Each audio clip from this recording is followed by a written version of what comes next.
Assalamualaikum warahmatullahi wabarakatuh. Alhamdulillah wa syukurillah wassalatu wassalamu ala rasulillah wa ala alihi wa ashabihi wa kita berdoa terlebih dahulu. A'udzu billahi minasyaitonir rajim. Bismillahirrahmanirrahim.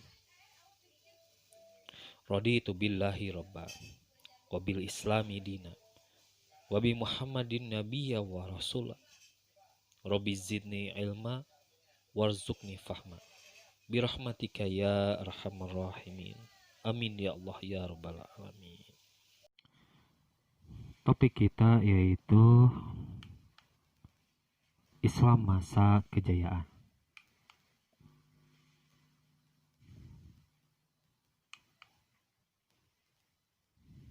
Tujuan belajar topik ini pertama mengakui bahwa nilai-nilai Islam itu dapat mendorong kemajuan perkembangan Islam pada masa kejayaan.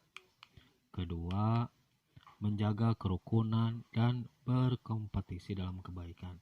Sebagai apa? Sebagai implementasi dari nilai-nilai perkembangan Islam pada masa kejayaan. Ketiganya, menelaah perkembangan peradaban Islam pada masa kejayaan. Keempat, menyajikan kaitan antara perkembangan Islam pada masa kejayaan dengan prinsip-prinsip yang mempengaruhinya ya. Terus apa sih penilaiannya? Penilaiannya kita fokus ke penilaian nomor 3 dan nomor 4 ya.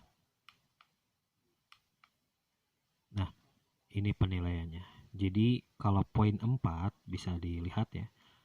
Pertama dari kehadiran kalian ya pada saat absen.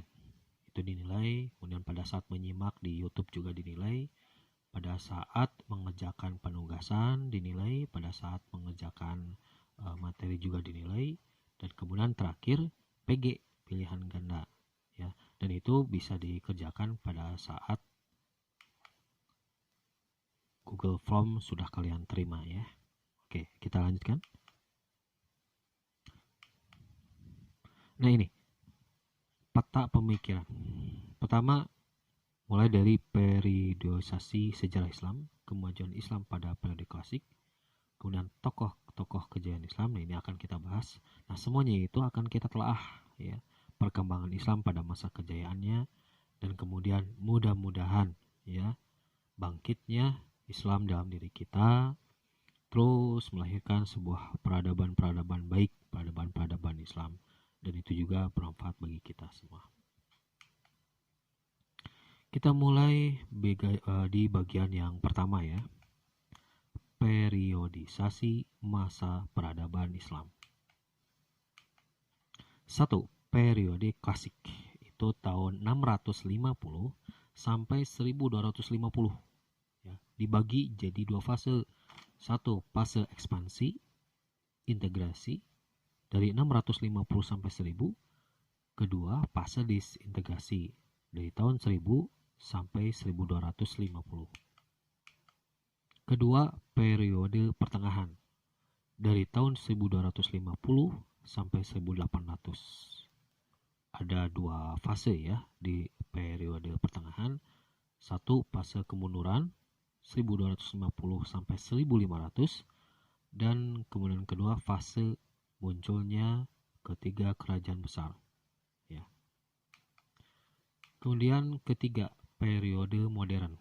Ini mulai dari tahun 1800 sampai sekarang. Periode modern ini merupakan periode kebangkitan umat Islam yang ditandai lahirnya para pembaharu Islam ya.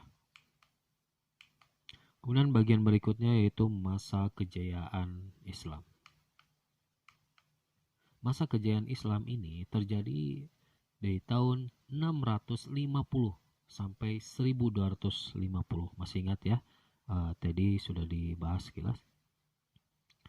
Kemudian ada faktor kejayaan berdasarkan posisi umat. Maksudnya ada faktor yang melahirkan kejayaan peradaban Islam berdasarkan posisi umat.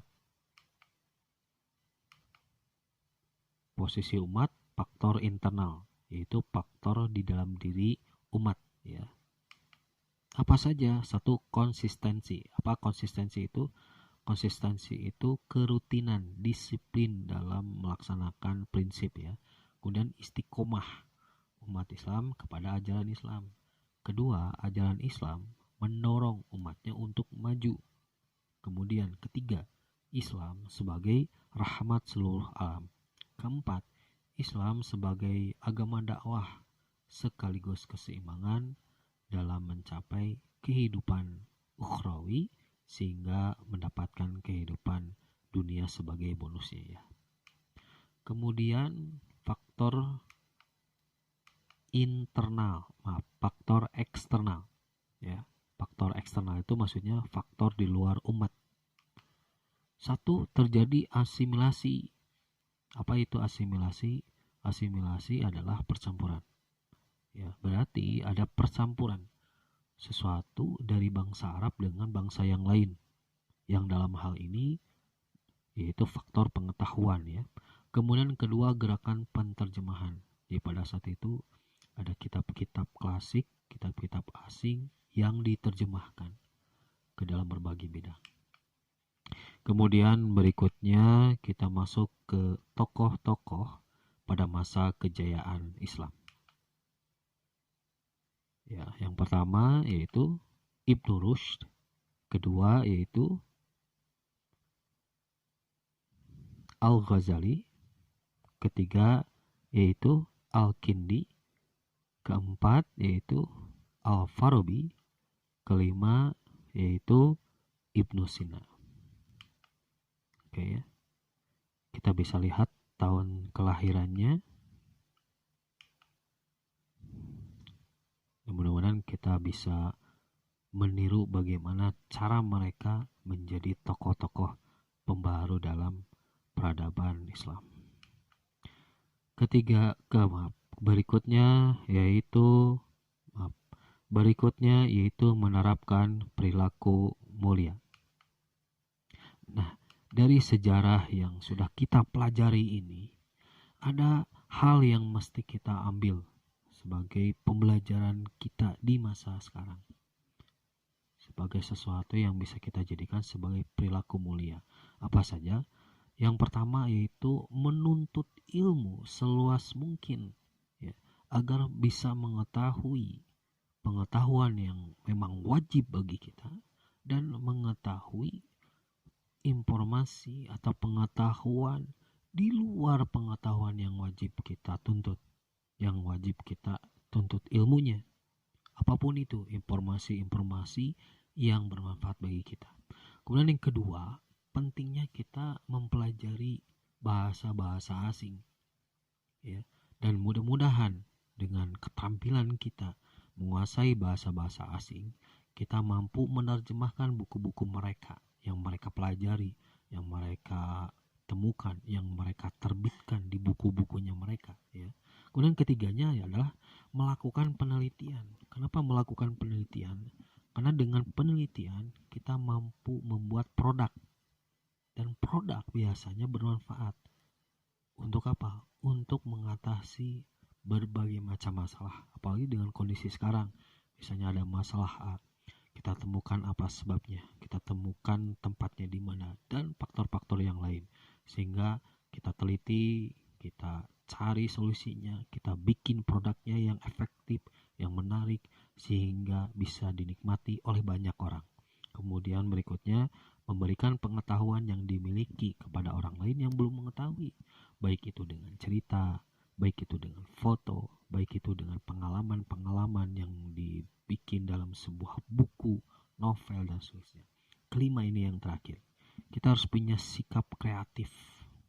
Ya, kreatif itu cirinya adalah sikap ingin menemukan sesuatu yang baru, baik baru untuk dirinya dan juga baru untuk masyarakatnya. Kemudian harus diiringi dengan tekun. Tekun itu adalah sikap yang tidak mencela-mencela, berpindah bidang, padahal sebetulnya diwajibkan untuk fokus pada satu hal tersebut. Tekun ini cirinya adalah rutinitas. Ya, rutinitas perlu disiplin.